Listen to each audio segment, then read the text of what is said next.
అస్మద్గురువులు శ్రీ శ్రీ శ్రీ కైవల్యానంద సరస్వతి స్వామివారి పాదపద్మంలో ప్రణామం చేస్తూ ఈ వారం ఫలితాలు తెలియజేస్తాను. మేషరాశి అశ్విని 1, 2, 3, 4 పాదాలు, భరణి 1, 2, 3, 4 పాదాలు, కృత్తిక 1వ పాదం. ఈ రాశి వారికి ఈ వారం మనక్లేశము, సర్వదోషములు, అకాల భోజనము, ఇబ్బందులు పెరగడం, దేహ బాధలు ఎక్కువగా ఉంటాయి. తృతీయ గురువు కారణంగా అధిక శ్రమ పడవలసి వస్తుంది. బంధువులతో విరోధాలు ఏర్పడతాయి.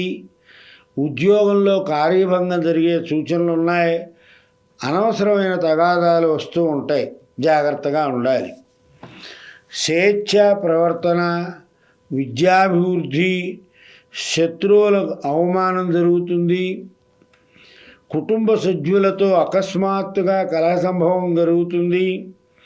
మానసిక ఆందోళన, అవయవాలు ప్రతికూలంగా ఉంటాయి, ఏవీ సరిగా పనిచేయవు. స్నేహితుల ద్వారా ధన వ్యయం, బుద్ధిమాన్యం, శత్రుభీతి ఎక్కువగా ఉంటుంది. సోదరులతో కుటుంబ కలహాలు వస్తాయి. తెలియని శరీర బాధ, అజీర్ణ వ్యాధి, నేత్ర బాధతో బాధపడతారు. వర్కర్స్ వల్ల ప్రాబ్లమ్స్ ఎక్కువగా ఉంటాయి. అధికారుల ఒత్తిడి ఎక్కువగా ఉంటుంది. స్థానచలన సూచనలు ఎక్కువగా గోచరిస్తున్నాయి. ఫైనాన్స్ వ్యాపారస్తులకి మంచి కాలం. షేరు వ్యాపారులకి దూకుడు మానుకోవాలి. విద్యార్థులకు విద్య యందు ఆసక్తి తగ్గుతుంది.